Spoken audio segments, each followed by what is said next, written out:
जय हिंद बच्चों। आज का क्लास जबरदस्त होने वाला है। आज का क्लास जो है साइंस का एक इंपॉर्टेंट चैप्टर जो इलेक्ट्रिसिटी है उसको एक्सप्लेन करने वाले हैं। ये जो इलेक्ट्रिसिटी चैप्टर है टोटली 2 भाग में आएगा आप लोगों का। दोनों भाग को अच्छे से कंप्लीट करने पे टोटल इलेक्ट्रिसिटी जो चैप्टर है कंप्लीट हो जाएगा। और आप सबको पहले ही बता दो, अगर नोट्स चाहिए हर दिन का जो पीडीएफ से जिस पीडीएफ से पढ़ा रहा हूँ उस पीडीएफ का अगर नोट चाहिए तो आप लोग जाके टेलीग्राम में जरूर ज्वाइन कर लीजिएगा। तो उस टेलीग्राम में हर रोज का जो नोट है वो वहां पर आ जाएगा, ठीक है। तो आप लोग हर रोज उस टेलीग्राम पे मतलब जाके वेरीफाई जरूर करना कि आज का नोट आया है कि नहीं, ठीक है। और एक बात हमेशा याद रखना, मेहनत जारी रहना चाहिए, ठीक है। एग्जाम सामने है, आज है कल है या परसों है। आज है तो मेहनत करने का जरूरत नहीं है, उस दिन तो सोना है, ठीक है। मगर एक चीज याद रखना कि मेहनत इस तरह से होना चाहिए कि पैंट छूट भी जाए ना पकड़ना आना चाहिए ठीक है। मेहनत को छूटना नहीं है, हर रोज बरकरार रखना है, ठीक है। पैंट छूट गया था ना, पकड़ लिया ना, वैसे ही अपने करियर को पकड़ लो, ठीक है। जिंदगी संवर जाएगा। ओके, चलो आज का क्लास शुरू करते हैं इलेक्ट्रिसिटी। और कैसा लगेगा तुम लोग जरूर से कमेंट सेक्शन में जरूर बताना। और सब्सक्राइब नहीं किया ना, जल्दी जाके सब्सक्राइब कर लो और दोस्तों को भी बता दो यहाँ पर शुरू हो गया साइंस का क्लास। तो इलेक्ट्रिसिटी की शुरू है। Flow of electron is called electricity, correct है ना। शॉर्टकट भाषा में हम लोग बोल सकते हैं flow of electron is called electricity. Electron का मूवमेंट कैसे होता है, इलेक्ट्रिसिटी कैसे पास होता है, कब पास होता है, इलेक्ट्रॉन का चार्ज कितना है, ये सारी चीज हम लोग को जानना, ठीक है। पहले हम लोग इलेक्ट्रिसिटी के बारे में बात करते हैं, जैसे कि पार्ट 1 दैट इज इलेक्ट्रिसिटी। इंक समझ में आ रहा है ना, background. Then electric current is the flow of electric charge through a conductor. Electric current क्या होता है, जब भी कोई एक कंडक्टर के अंदर से इलेक्ट्रिक चार्ज फ्लो होता है। What is charge? There are two kind of charge, one is positive charge, one is negative charge. जब इलेक्ट्रिक और हमेशा इलेक्ट्रॉन फ्लो हो रहा है इसका मतलब नेगेटिव चार्ज फ्लो है, क्योंकि electron is one kind of negative charge, correct हो ना। तो electric current is the flow of electric charge through a conductor. It is caused by the movement of the free electron in a conductor। Electricity pass हो रहा है इसका मतलब उस conductor के अंदर से क्या पास हो रहा है, फ्री इलेक्ट्रॉन पास हो रहा है, करेक्ट है कि नहीं। क्या पास हो रहा है, फ्री इलेक्ट्रॉन पास हो रहा है। ये टॉपिक समझो, एक एक टॉपिक के अंदर में कुछ क्वेश्चन आएगा, ठीक है, उसको कंप्लीट करना है तुम, ठीक है। डोंट वरी, पीडीएफ दे दूंगा ग्रुप में, फोटो खींचने की जरूरत नहीं है, ठीक है। So the direction of the conventional current is flow from positive terminal to negative terminal. याद रखना, जो इलेक्ट्रिसिटी होता है हमेशा पॉजिटिव टर्मिनल से नेगेटिव टर्मिनल में पास होता रहता है। जैसे कि एक बैटरी मान लो, ये है पॉजिटिव टर्मिनल, ठीक है ना, और ये जो प्लेट है ये है नेगेटिव टर्मिनल। हमेशा करंट का फ्लो जो है पॉजिटिव से कौन सी तरफ रहेगा, नेगेटिव की तरफ रहेगा, पॉजिटिव से नेगेटिव। तो इलेक्ट्रिसिटी का डायरेक्शन अगर पूछा जाए तो पॉजिटिव से नेगेटिव होता है। तो इलेक्ट्रिसिटी पास हो रहा है इसका मतलब क्या पास हो रहा है बेटा, फ्री इलेक्ट्रॉन पास हो रहा है, किसके अंदर से, कंडक्टर के अंदर से, ठीक है। इलेक्ट्रिसिटी को हम लोग जो फॉर्मूला इलेक्ट्रिसिटी का I equals to Q by T.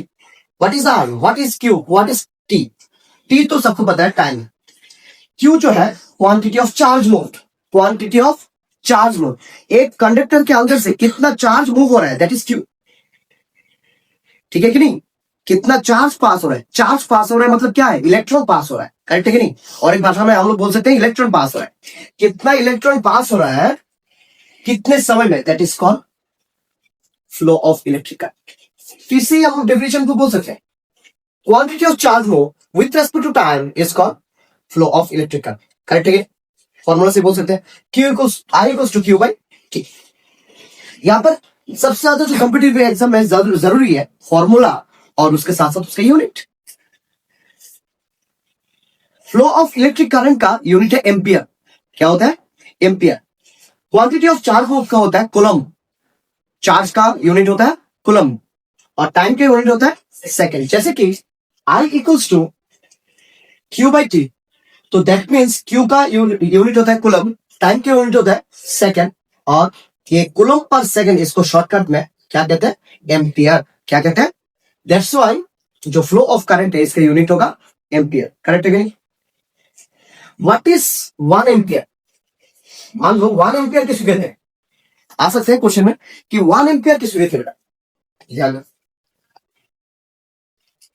1 ampere कहेंगे जैसे कि I equals to Q by T. Quantity of charge को कूलम से डिनोट करते हैं, टाइम को टी सेकंड से डिनोट करते हैं। एक कूलम को अगर 1 सेकंड से डिवाइड कर दे तो 1 से 1 को डिवाइड करें तो 1 क्या आ जाएगा? एम्पियर। इसका मतलब क्या बेटा? एक कूलम चार्ज जब कोई एक कंडक्टर के अंदर से 1 सेकंड तक फ्लो होता रहे तो इसका मतलब उसके अंदर कितना करंट पास हुआ? 1 एम्पियर का करंट पास। समझ में आएगी नहीं? एक कूलम चार्ज 1 सेकंड तक अगर फ्लो करते रहे तो इसका मतलब उसके अंदर से 1 एम्पियर करंट फ्लो हुआ है। अगर 2 एम्पियर पूछा जाए, 2 कूलम चार्ज 1 सेकंड में पास हुए तो उसका करंट फ्लो होगा क्या? 2 एम्पियर, क्योंकि 1 से 2 को डिवाइड करेंगे तो 2 एम्पियर आएगा। ठीक है कि नहीं? इसके बाद जो ऐसा यूनिट है, सबको पता है कि करंट का ऐसा यूनिट क्या है? एम्पियर। जैसे कि 1 एम्पियर मतलब क्या? 1 कूलम चार्ज पास होना कितने सेकंड में? 1 सेकंड। इस तरह से क्वेश्चन आ सकता है, ये इंपॉर्टेंट है। जैसे कि 5 कूलम चार्ज, जस्ट फॉर्मूला याद होने पे कंप्लीटली कर सकते हो। ठीक है, इतना ज्यादा डिफिकल्ट क्वेश्चन नहीं पूछा जाते हैं साइंस में से। ठीक है, तो डायरेक्टली बेस्ड क्वेश्चन, जैसे कि मान लो 11-12 में जो साइंस वाले क्वेश्चन का लेवल होता है उसका तो इर्द गिर्द भी नहीं, 10th वाला भी नहीं, इससे कम। बस 10th वाला ऊपर ऊपर से जानना पड़ता है, 9th-10th का टॉपिक। और इसके अंदर से फॉर्मूले सारे रट्टा होना चाहिए, क्योंकि फॉर्मूला अगर रट्टा है तो इसके अंदर से तुम्हारा यूनिट वगैरह, इसके अंदर से मैथ आती है ज्यादातर। ठीक है, तो ध्यान दो। 5 कूलम चार्ज, 5 कूलम, कूलम मतलब क्या? Quantity of charge.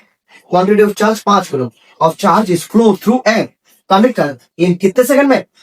10 सेकंड में। दैट मींस टाइम देकर रखा है 10 सेकंड में। तो मुझे बोला है कि करंट कितना पास हो, तो मुझे पता है I equals to Q by क्या होता है? T।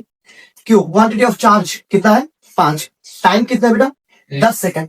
5 बाई 10 दैट मींस काटो तो कितना होता है? या नहीं तो 10 से डायरेक्टली डिवाइड कर दो, 0.5 एम्पियर। That's your answer. ठीक है कि नहीं? तो यहाँ पर 3 तरह के क्वेश्चन आ सकता है। कभी भी I और T देगा तो Q निकाल सकते हो, Q और T देगा तो I निकाल सकते हो, इस तरह से। Okay, next one. और इस जगह जो इंपॉर्टेंट है कि मेजरमेंट, कोई भी चीज को मेजरमेंट तो करना पड़ता है ना, किस चीज से मापेगा? वो डिवाइस क्या है?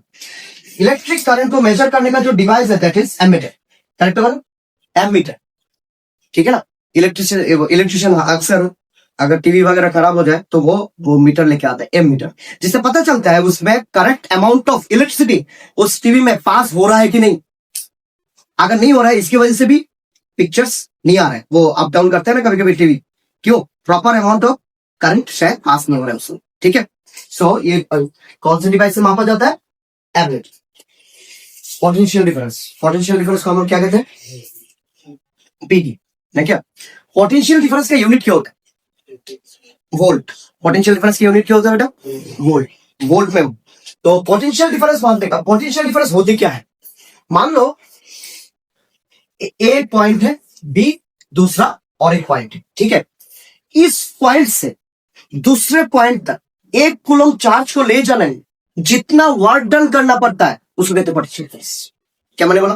कि एक पॉइंट से दूसरे पॉइंट तक 1 कूलम चार्ज, कितना कूलम चार्ज? 1 कूलम चार्ज को ले जाने में जितना मशक्कत करना पड़ता है, दैट मींस वर्क डन करना पड़ता है, that is called potential difference. Okay, potential difference का जो तुम्हारा फॉर्मूला है क्या होगा? क्वांटिटी ऑफ चार्ज लो विथ रेस्पेक्ट टू टाइम क्या था? करंट का फॉर्मूला। तो यहां पर पीटी का फॉर्मूला क्या है? Work done with respect to क्या होगा? टाइम होगा, वर्क डन बाय टाइम। भाई आई इक्वल्स पीटी इक्वल्स क्या होगा? फॉर्मूला क्या है? भूल गया क्या पूरा क्लास 10? पोटेंशियल डिफरेंस का फॉर्मूला क्या होता है?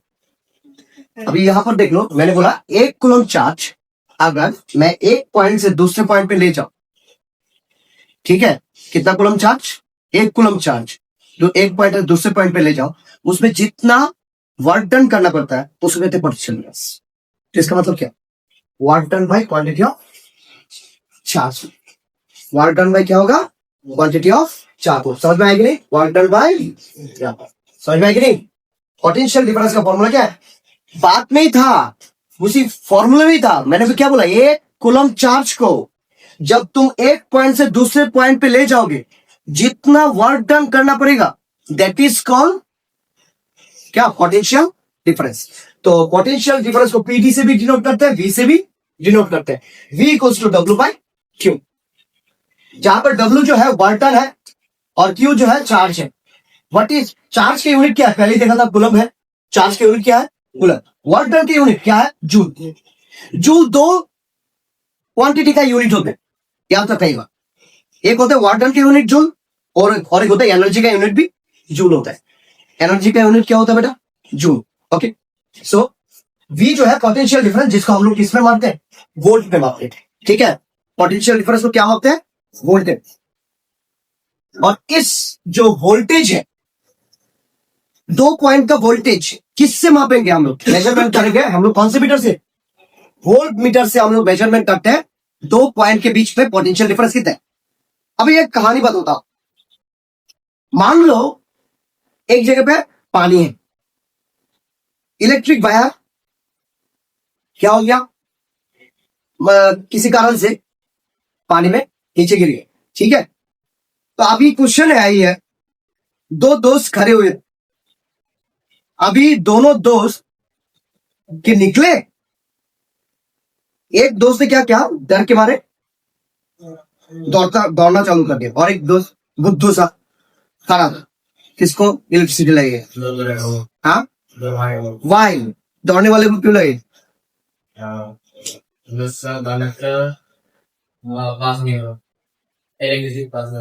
क्यों नहीं पास होगा, क्यों नहीं पास होगा, करंट पास होगा तो ही तो मारेगा ना। बोल रहा है तो दौड़ने वाला मर जाएगा, क्योंकि इलेक्ट्रिसिटी बोल रहा है कि पास नहीं होना है, तो पास होगा तो भी तो मरेगा ना। तो इलेक्ट्रिसिटी नहीं पास होगा तो मरेगा क्यों, क्यों भाई, दौड़ने वाला कोई प्रॉब्लम होगा, इसके पीछे एक्चुअल रीजन क्या है। कोई भी चीज, मान लो एक टैंकी है, या दूसरा और एक टैंकी है, ठीक है, दूसरा और एक टैंकी, इसमें फ्लूइड भरा हुआ है, ये कनेक्टेड है। कब तक ये फ्लूइड फ्लो करता रहेगा, जब तक ये इसका बराबर इक्वल ना हो जाए, करेक्ट है कि नहीं, इसके बाद नहीं फ्लो होगा, दोनों में इक्वल हो गया ना, फ्लो नहीं होगा। इसका मतलब जगह है तभी जाएगा, एक में कम एक में ज्यादा तभी तो जाएगा ना सामान। तो वैसे ही इलेक्ट्रिसिटी तभी फ्लो होता है, एक जगह पे पोटेंशियल डिफरेंट, एक जगह पे पोटेंशियल ज्यादा, दूसरी जगह पे पोटेंशियल कम, तो कम से ज्यादा में, ज्यादा से कम में फ्लो होता रहता है ना क्या। तो एक जगह पे ज्यादा है, एक जगह पे कम है, अगर पोटेंशियल डिफरेंस रहेगा तभी करंट फ्लो होगा। जो बंदा दौड़ रहा है ना, तो उसमें क्या हो रहा है, उसमें पोटेंशियल डिफरेंस बन रहा है, और जो एक ही जगह पे खड़ा है ना, उसके पोटेंशियल डिफरेंस नहीं बन रहा है, क्योंकि वो एक ही जगह पे खड़ा है, तो पोटेंशियल दोनों का सेम हो गया। अगर पोटेंशियल डिफरेंस ना रहे, करंट तो फ्लो ही नहीं होगा। तो इसका मतलब बेहतर है वहीं पर खड़े रहना। अगर पास होना है तो किस तरह से पास होना पड़ेगा, लाइक कैंगारू, जैसे कि कैंगारू पास होता है ना, दोनों पैर उछल उछल के, एक ही साथ दोनों पैर को उठाओ, एक ही साथ रखो, एक ही साथ रखो। तो शायद हम लोग कैंगारू नहीं है, तो इतना प्रिसिशियस तो नहीं हो सकते, तो बेटर है जब तक राहत बचाव वाले नहीं आए तो वहां पर ही खरीदो। ठीक है, तो इसका मतलब यहाँ पर ओवरऑल क्या है बेटा, पोटेंशियल डिफरेंस किसको कहते हैं, पोटेंशियल डिफरेंस का यूनिट क्या है, पोटेंशियल डिफरेंस का फॉर्मूला क्या है, W=V/W/Q। तो इन सब का यूनिट ये जानना जरूरी है, और किस चीज से मापते हैं, वोल्ट मीटर से मेजर करते हैं। ओके, नेक्स्ट, अगर यहां से क्वेश्चन पूछे, what is the potential difference between the 2 point, 2 joule of work is done to move 1 coulomb of charge from one point to another. एक कूलम चार्ज फ्लो हो रहा है, दैट मीन्स ये क्या है, कूलम चार्ज क्यू, और potential difference का work done, potential difference निकालने बोला है, वी निकालने बोला है, और जूल मतलब वर्क डन देकर रखा है डब्ल्यू। तो हमें तो पता है V इक्वल्स टू क्या होता है, W/Q। W क्या है, 2 जूल, Q कितना है, 1 कूलम, 1 से 2 को डिवाइड कर तो 2 क्या हो जाएगा, वोल्ट। तो 2 वोल्ट, कौन सा ऑप्शन करेक्ट है बेटा, सी ऑप्शन करेक्ट। ठीक है, किसी को कोई दिक्कत है, next, which of the following is correct formula of the potential difference, कौन सा B, V equals to W by Q। Next question, if a charge 5 coulomb required 20 joule of work to move between the 2 points, what is the potential difference between those points? 4 volt। कैसे? Q देके रखा है, W देके रखा है, Q से W को divide कर दो, क्या निकलेगा? V निकल जाए, कितना हो जाएगा? 5 से अगर 20 को डिवाइड कर 5 4 सा 20, 20 क्या हो जाएगा? 4 वोल्ट। कौन सा ऑप्शन है? Option number C correct. Next question, which instrument is used to measure the potential difference between 2 points of the circuit? कौन सा? Volt meter. कौन से मीटर से मापते हैं? वोल्ट मीटर से। So next one, if the potential at the point A is कितना? 10 volt, potential at the B is 4 volt. 2 point है, एक पॉइंट पे पोटेंशियल कितना बेटा? 10 वोल्ट, और एक पॉइंट है बी पॉइंट, वहां पर पोटेंशियल कितना बेटा? 4 वोल्ट। तो क्वेश्चन ये है कि what is the potential between that. तो ये पोटेंशियल डिफरेंस कितना होगा? कैसे कितना होगा? 6। इन दोनों में क्या है? तो कितना होगा? ऑप्शन नंबर ए होगा तुम्हारे करेक्ट आंसर। करेक्ट। नेक्स्ट, इतना लिखाने में बहुत टाइम लग जाता है, ठीक है। तो अभी इस सेटअप के जरिए तुम लोग क्या कर सकते हो, डायरेक्टली पीडीएफ दे दूंगा, कंप्लीट कर लेना रूम पे जाके, ठीक है। और मैथ भी ऐसे ही होगा, हमेशा पीडीएफ डाल दूंगा ग्रुप में। जस्ट यहाँ पर समझना है, आंसर उठाना है बस, और रूम पे जाके कॉपी कर लेना है, ठीक है। ऐसा मत करना कि अभी यहाँ पर उठाए हैं तो रूम पे क्यों उठाए, हम तो वहां का राजा और रानी है, तो चलो ऐसा मत करना, ठीक। चल, ओम्स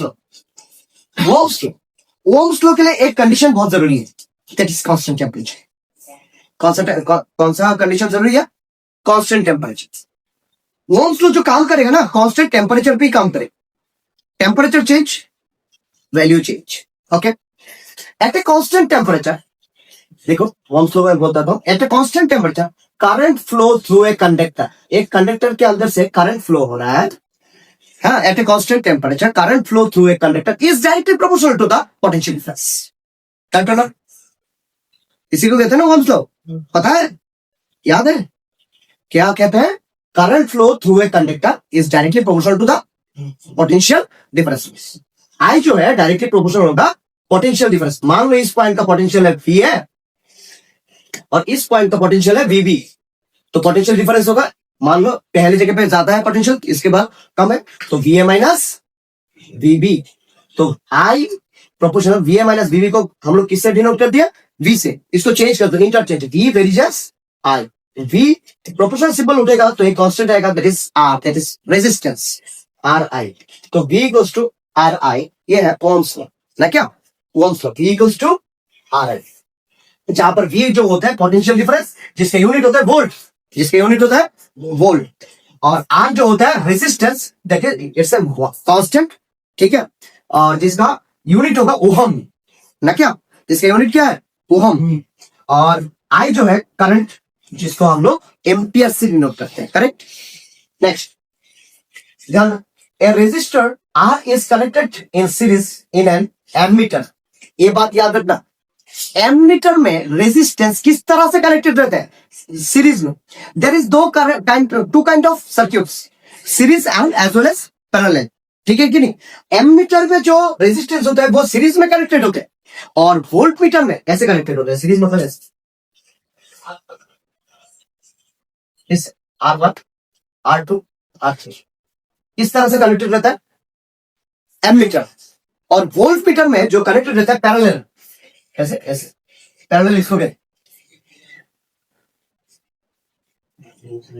मान लो यहाँ पर एक वोल्ट मीटर चाहिए, वोल्ट मीटर ऐसे करके यहाँ पर वोल्ट मीटर होना चाहिए पैरेलल, अंडरस्टूड।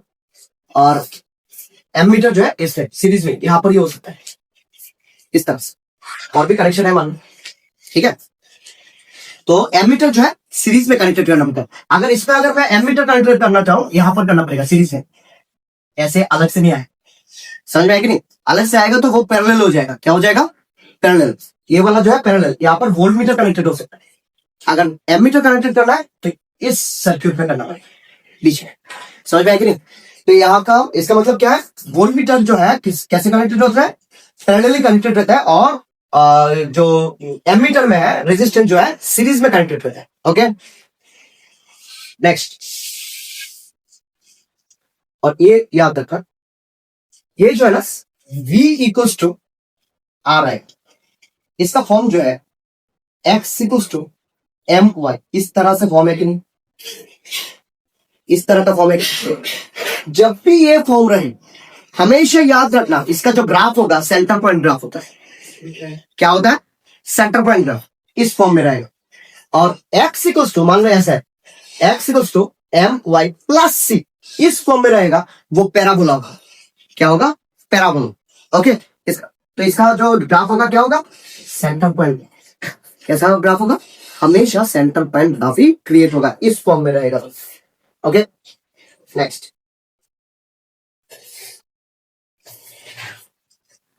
देखो यहां पर लिमिटेशन, ओम्स लॉ कब वैलिड होता है, जब टेम्परेचर रिमेन कांस्टेंट। याद रखना, temperature remain constant. It is not applicable in non ohmic conductor. ये जो है नॉन ओमिक कंडक्टर के ऊपर काम नहीं करता ओम्स लॉ, जैसे कि तुम्हारा filament light, diode, thermometer etcetera, ये सब में वो काम नहीं करे। ठीक है, नॉन ओमिक कंडक्टर पे वो काम नहीं करते। कुछ क्वेश्चन है, आंसर दो। According to the Ohm's law, at a constant temperature, the potential difference V across the conductor is directly proportional to the current. क्या बोला है कि according to Ohm's law, potential difference किसके साथ directly proportional होगा, current के साथ। Now, in a circuit, if the current is I देकर रखा है 0.5 एम्पियर, the resistance देकर रखा है, resistance को किससे डिनोट करते हैं, R से ना, क्या 10 ohm. So what is the potential difference? V equals to IR. Correct है कि नहीं? V equals to IR. I कितना है बेटा, 0.5. R कितना है, 10. हमेशा एक चीज याद रखना, कोई भी चीज को 0.5 से इंटू करो तो वो आधा हो जाता है। 10 को अगर 0.5 से इंटू करोगे तो कितना हो जाएगा बेटा, 10 का आधा 5। हमेशा 20 को 0.5 से इंटू कर दो 10 हो जाए, 12 को 0.5 से इंटू कर दो वो कितना हो जाएगा, 6 हो जाए। तो क्योंकि 0.5 मतलब 1/2 ही तो होता है, इसलिए तो 5 क्या हो जाएगा, वोल्ट, क्योंकि पोटेंशियल डिफरेंस की यूनिट होता है वोल्ट। तो ये कौन सा आंसर है, B option, correct. Next, which of the following statement is true about the Ohm's law. कौन सा स्टेटमेंट करेक्ट है, it is valid only in non ohmic conductor. अरे नॉन ओमिक कंडक्टर में तो हो ही नहीं सकता, करेक्ट है कि नहीं। इसके बाद it is valid only when physical condition like temperature remain constant. Correct है कि नहीं, हाँ, temperature remain need to be constant. तो यहां पर डी ऑप्शन करेक्ट। ठीक है, व्हेन, तब नेक्स्ट क्वेश्चन जो है, which is the following is the mathematical expression of the Ohm's law, V equals to R. Option number A. If the potential difference across the conductor is, potential difference देकर रखा है, V देकर रखा है कितना, 12 volt, the current I देकर रखा है 3 ampere, what is the resistance, V equals to, अगर I R है, अब R I है तो R क्या होगा, V बाई I। करेक्ट है कि नहीं। तो इसका मतलब वोल्टेज को हम लोग करंट से क्या कर देंगे, डिवाइड कर देंगे। 3 से अगर 12 को डिवाइड कर दे, 3 4 12, that means option number C, 4 ohm. Correct, समझ में आया कि नहीं। चलो नेक्स्ट, आजकल के बच्चे ना बातें बहुत जबरदस्त बनाते हैं, मगर काम में जीरो बटा सन्नाटा, समझ रहे हो कि नहीं। जीरो को किसी भी चीज से डिवाइड करो, सन्नाटा ही आएगा। सो नेक्स्ट टॉपिक जो है, हम लोग रेजिस्टेंस, रेजिस्टिविटी फैक्टर्स जो होता है रेजिस्टेंस का, उसके बारे में पढ़ेंगे कि रेजिस्टेंस क्या होता है। रेजिस्टेंस वो चीज होता है जो करंट को अपोज करे। करेक्ट है, रेजिस्टेंस वो चीज होता है जो करंट को अपोज करे, जो बाधा दे डालने में। करेक्ट है, कहीं पर भी फ्रिक्शन हो, क्या होता है वो, वहां पर क्या क्रिएट होता है बेटा, कहीं पर अगर फ्रिक्शन हो वहां पर क्या क्रिएट होता है, रेजिस्टेंस क्या होता है, वहां पर हीट क्रिएट होता है। क्या होता है, हीट क्रिएट होता है। रेजिस्टेंस करंट को जाने में क्या देता है, बाधा देता है। करेक्ट है कि नहीं। हम लोग अगर 2 हाथ को इस तरह से करें तो हल्का गर्म होता है, मगर ज्यादा करके ऐसे करें ना 10 मिनट तक कर नहीं पाएगा, इसका गारंटी मैं लेता हूं। करके दिखा, एकदम प्रेशर देके कंटिन्यूसली नहीं कर पाएगा, चमड़ी उखड़ जाएगा। तो इसका मतलब क्या, हीट जनरेट होगा। तो इसका मतलब जहां पर ज्यादा मतलब बाधा होगा वहां पर हीट ज्यादा जनरेट हो। ये रेजिस्टेंस का काम है कंडक्टर के अंदर कि वहां पर करंट को कितना फ्लो कराया जाए या ना जाए, ठीक है कि नहीं। जैसे कि वेरिएबल रेजिस्टेंस को रियोस्टेट कहते हैं। वेरिएबल रेजिस्टेंस को क्या कहते हैं, रियोस्टेट। व्हाट इज मीन, याद रखना, वेरिएबल रेजिस्टेंस को क्या कहते हैं, रियोस्टेट। आ ही सकते हैं, वेरिएबल रेजिस्टेंस को क्या कहते हैं बेटा, रियोस्टेट। क्यों, क्योंकि इसको रेगुलेट कर सकते हैं डिपेंड ऑन आवर सिचुएशन। हम जितना करंट फ्लो चाहे रेजिस्टेंस को घटा सकते हैं। रेजिस्टेंस को घटाएंगे तो क्या होगा बेटा, करंट फ्लो ज्यादा हो। रेजिस्टेंस को कम करेंगे तो करंट फ्लो ज्यादा हो, और रेजिस्टेंस को बढ़ाएंगे तो करंट फ्लो कम हो जाए। तो रेजिस्टेंस क्या होता है बेटा, रेजिस्टेंस वो चीज होता है, रेजिस्टेंस वो वाला होता है जो करंट को जाने में दिक्कत देता है, ठीक है कि नहीं, रेजिस्ट करता है। सो रेजिस्टेंस का यूनिट क्या होता है, ओहम। रेजिस्टेंस का यूनिट क्या होता है, ओहम, ठीक है। क्यों ओहम, क्योंकि ओहम्स लॉ से रेजिस्टेंस निकला ना, इसलिए उसके नाम के मुताबिक उसको ओहम दिया गया। सो अभी ये रेजिस्टेंस किस किस चीजों के ऊपर डिपेंड करेगा, तो इसके लिए तुम्हें एक फॉर्मूला याद रखना पड़ेगा, ठीक है।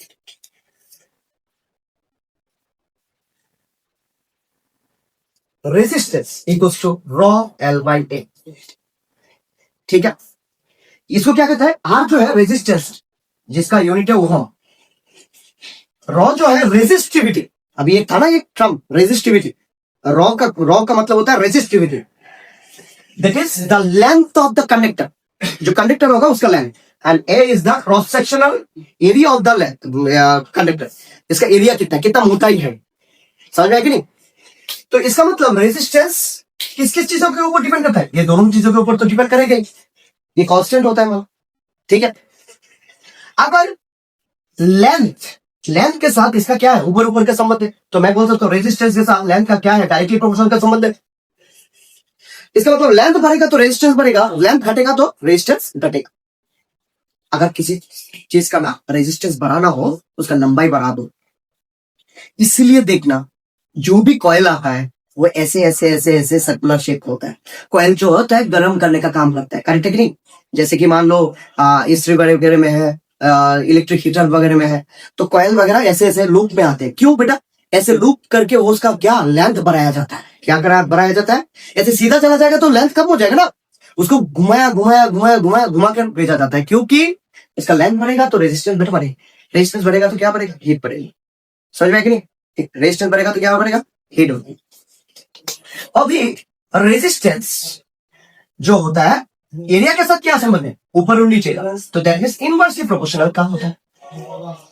इसका मतलब तार का मोटाई जितना ज्यादा होगा रेजिस्टेंस उतना ही कम होगा, तार का मोटाई जितना कम होगा रेजिस्टेंस उतना ही ज्यादा होगा। इसका मतलब है अगर पूछा जाए एक थिक वायर और एक थिन वायर, दो वायर है, किसमें रेजिस्टेंस ज्यादा हो, थिक और थिन। थिक मतलब होता है मोटा, थिन मतलब होता है पतला, तो कौन से किसमें ज्यादा रेजिस्टेंस हो, थिन में, क्योंकि पतला वायर में रेजिस्टेंस ज्यादा होता है। इसीलिए देखा फ्लेक्सिबल वायर होते हैं ना पतले वाला, तो देखा ज्यादा से ज्यादा करंट फ्लो होने पे वो फट जाते हैं, क्योंकि रेजिस्टेंस ज्यादा है उसमें, गर्म ज्यादा हो गया जल गया। समझ में कि नहीं।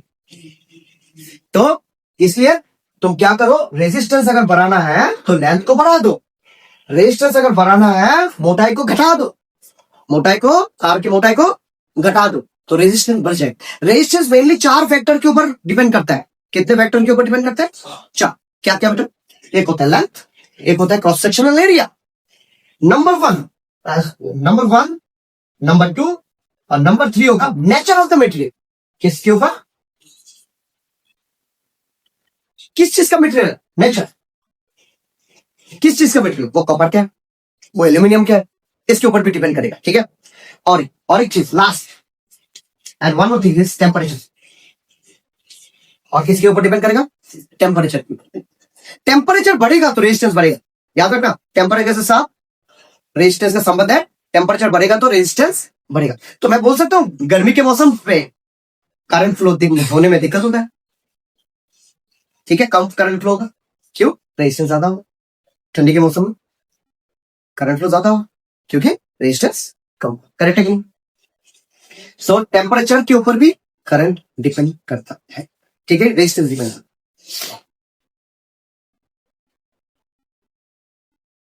तो यहाँ पर दे दिया हो हम, ठीक है।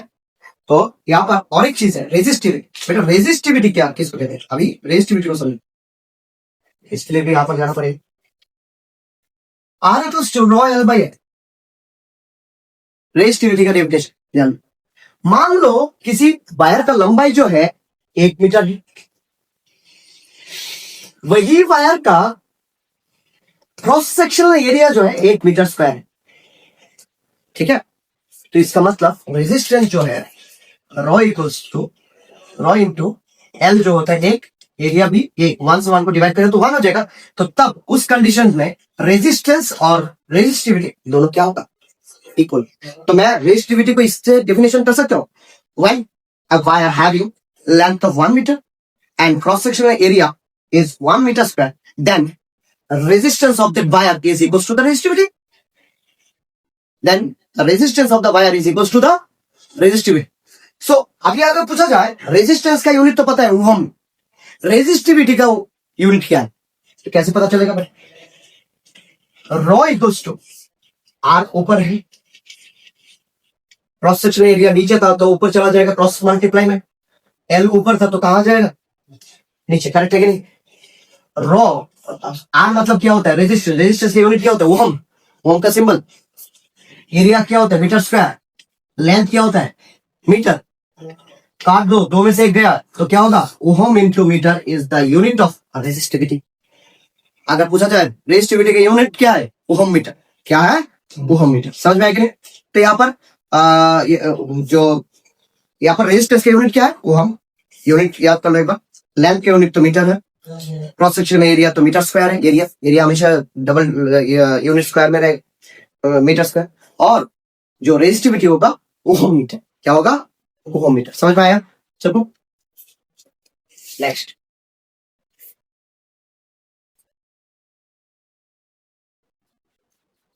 देख यहां पर एक चीज हमने लिखा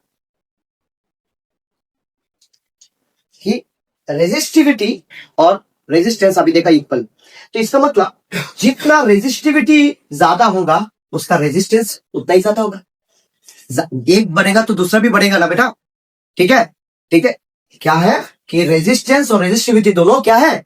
डायरेक्टली प्रोपोर्शनल में बांध सकता हूं, एक बढ़ेगा तो दूसरा भी बढ़ेगा। करेक्ट? तो ये बात बोला गया है कि रेजिस्टेंस जो है ऑपोजिट ऑपोज करते हैं, opposite forward offered by the conductor to the flow of the electric current through heat. मतलब इलेक्ट्रिसिटी क्या करेगा? ऑपोज करेगा एक तरीके से, ठीक है? इलेक्ट्रिसिटी को ऑपोज करेगा रेजिस्टेंस। एक डिपेंड करता है किसके ऊपर? मटेरियल के ऊपर, लेंथ के ऊपर, एरिया के ऊपर और टेम्परेचर, 4 फैक्टर के ऊपर। रेजिस्टेंस की यूनिट क्या है बेटा? ओम, ठीक है? ये रेजिस्टेंस का formula R equals to V by I, पिछले स्लाइड में देख के आए थे। इसके बाद रेजिस्टिविटी। रेजिस्टिविटी क्या कहते हैं बेटा? Resistivity is the property of the material. Resistivity एक मेटेरियल का प्रॉपर्टी है। अगर पूछा जाए रेजिस्टिविटी क्या है? मेटेरियल का प्रॉपर्टी है। किसका प्रॉपर्टी है? मेटेरियल का property. It is the resistance of the conductor of unit length and unit area of cross section. देखें, यूनिट लेंथ और यूनिट एरिया से डिनोट कर सकते हो। यूनिट लेंथ मैंने लिया था ना, एक लेंथ जो है 1 मीटर और एरिया जो है 1 मीटर स्क्वायर, तब रेजिस्टेंस जो है रेजिस्टिविटी का क्या होगा? बराबर होगा। It does not depend on the size and shape of the conductor. ये ना साइज और शेप के ऊपर डिपेंड नहीं करता, रेजिस्टेंस डिपेंड करता है साइज और शेप के ऊपर। करेक्ट है कि नहीं? ये लंबाई है कि नहीं, मोटा है कि नहीं, रेजिस्टेंस डिपेंड करता है। मगर रेजिस्टिविटी जो है साइज और शेप के ऊपर डिपेंड नहीं करता, ठीक है? इसका यूनिट क्या है? मैंने बोला था ओम मीटर। क्या है इसका यूनिट? ओम मीटर। Okay next. कौन से फैक्टर के ऊपर रेजिस्टेंस डिपेंड करता है? मैंने बोला था लेंथ के ऊपर, एरिया और क्रॉस सेक्शन एरिया, मटेरियल के ऊपर और टेम्परेचर के ऊपर, ठीक है? Next one. और कुछ चाहिए? नहीं चाहिए।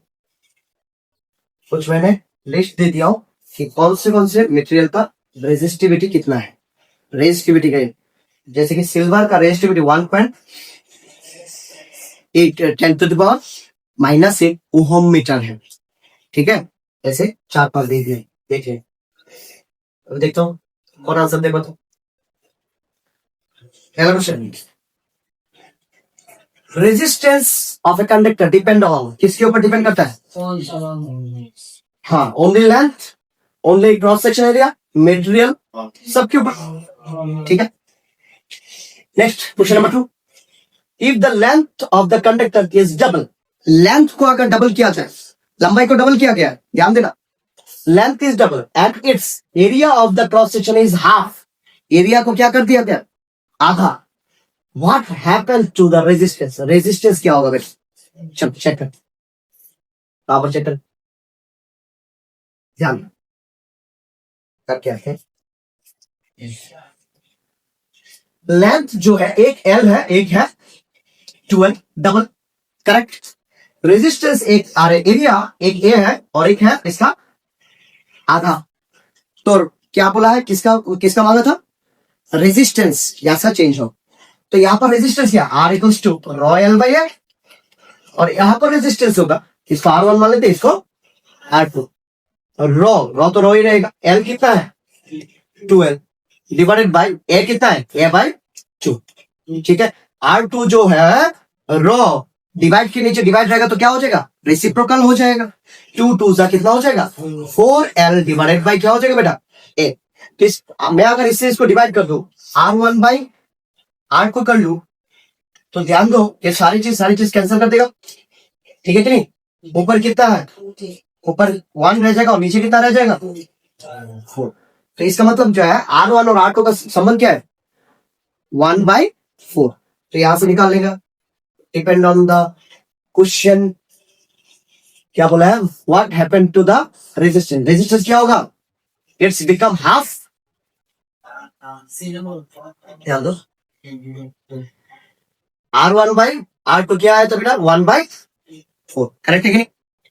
तो R2 जो होगा, तो R2 में बोल सकता हूं 4R1 हो जाएगा, क्रॉस मल्टीप्लाई 4R1 हो जाएगा, तो it's become half, it's become same, it's become 4 times, double, it's become 4 times, correct है कि? C option.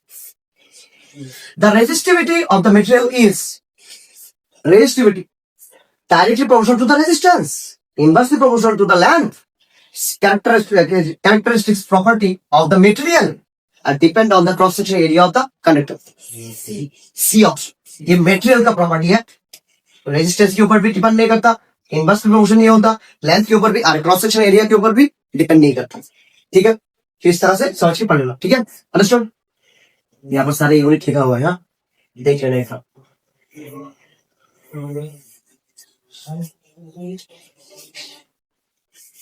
पार्ट 4 में क्या है? Series combination of resistance. Series, ध्यान दो, what is the series combination? मैंने बोला था अगर सर्किट डायग्राम में देख रहे हो तुम एक ही लाइन में है, तो इसका मतलब रेजिस्टेंस कैसे कनेक्टेड है? सीरीज में कनेक्टेड। कैसे कनेक्टेड है? सीरीज में। यहां पर सीरीज में जब कनेक्टेड होगा, इसमें रेजिस्टेंस का जो नेट रेजिस्टेंस, नहीं तो इक्विवेलेंट रेजिस्टेंस, क्या कहते हैं उसको? इक्विवेलेंट रेजिस्टेंस ऑफ सीरीज कैसे निकालो? R1 plus R2 plus R3, सारे के सारे रेजिस्टेंस जितना भी है, 3 होगा तो 3, 4 होगा तो 4, 5 होगा तो 5, सारे रेजिस्टेंस को बस जोड़ दो, तुम्हें क्या आ जाएगा? इक्विवेलेंट रेजिस्टेंस आ जाएगा। तो यहां से अगर मैं क्वेश्चन दे दूं, ये है 4 ओम, 6 ओम, 3 ओम, मुझे पूछा गया है ये सर्किट देखे इक्विवेलेंट रेजिस्टेंस निकाल के दें, तो क्या हो जाएगा? प्लस कर देंगे बस। इक्विवेलेंट रेजिस्टेंस जो है 10 + 3 30 ओम, करेक्ट है? सो नेक्स्ट, ये बात याद रखो, ये थोड़ा सा घुमा के पूछ सकते हैं सारे चीजों में, ये चीज ध्यान, ये जाए total resistance is greater than the greater individual resistance. मतलब क्या है? टोटल रेजिस्टेंस हमेशा इंडिविजुअल रेजिस्टेंस से क्या होगा? ज्यादा होगा। ठीक है, सीरीज कनेक्शन में, कौन से कनेक्शन में? सीरीज में टोटल रेजिस्टेंस जो होगा इंडिविजुअल रेजिस्टेंस से हर एक से ज्यादा होगा। ठीक है कि नहीं? ज्यादा है कि नहीं? ये बात याद रखो, घुमा के क्वेश्चन पूछ सकते, इससे और जानने का कोई जरूरत तो बाकी सारा तो टॉपिक है यूजलेस है, ठीक है। डेरिवेशन वगैरह तो ये सब तो ऐड कर लिया, जो चीज इंपॉर्टेंट है तुम्हारे इंटरव्यू के हिसाब से उसको लेना है बस, और बाकी सबको ऐड करो। When two or more resistors are connected one after another in a line so that the current flow through each resistor, the combination is called series combination. Question number 2. In the series combination of the resistor, the same current is flow through each and every resistor because क्यों? Voltage across the each resistor is different. Current has only one path of flow, path to flow. Resistance of B number. Question क्या पूछा है कि बोला गया है कि series में जब कंबाइन करोगे रेजिस्टर को तो same current flow through each resistor, same current ही फ्लो होगा। क्यों? करंट बी ऑप्शन, क्योंकि जब भी सीरीज में तुम करंट करोगे तो इसका करंट फ्लो होने का एक ही पाथ है, अलग अलग पाथ तो है ही नहीं, करंट तो डिवाइड नहीं होगा, करंट है कि नहीं, यही correct answer. Next question number 3. In the given circuit equivalent resistance RS of the resistors R1, R2, R3 connected in series क्या हो जाएगा बेटा? तीनों को प्लस कर देंगे तभी हो जाएगा equivalent resistance. Next question number 4 क्या बोला गया देखिए, in the series circuit with the resistor R1, R2, R3 the total potential difference supplied by the source क्या हो जाएगा? N, क्योंकि वोल्टेज भी सारे के सारे वोल्टेज को क्या करेंगे प्लस करेंगे तो टोटल वोल्टेज यहाँ पर आ जाएगा सीरीज में। Next, if the resistance of the one of the resistor in a series circuit is increased, then what happened to the total resistance of the circuit? क्या होगा? डिक्रीज होगा, it's remain same, it increase, it's become zero. कोई एक बढ़ेगा तो total resistance में फर्क पड़ेगा बेटा, तो टोटल रेजिस्टेंस बोला होता है ना हर एक इंडिविजुअल से हमेशा ज्यादा होगा, तो देखने से क्या होगा? इंक्रीज होगा, ठीक है। समझ में आएगी नहीं? ठीक है, तो ये पीडीएफ में भेज दूंगा, समझ में आएगी। और इसमें से मैं इलेक्ट्रिसिटी चैप्टर से अराउंड 50 क्वेश्चन दे दूंगा, ठीक है, ग्रुप में कंप्लीट कर ली। तो आज से क्लास इतना ही था बेटा, ठीक है। तो ये जो इलेक्ट्रिसिटी जो चैप्टर है इसको 2 भाग में लाएंगे हम, ठीक है।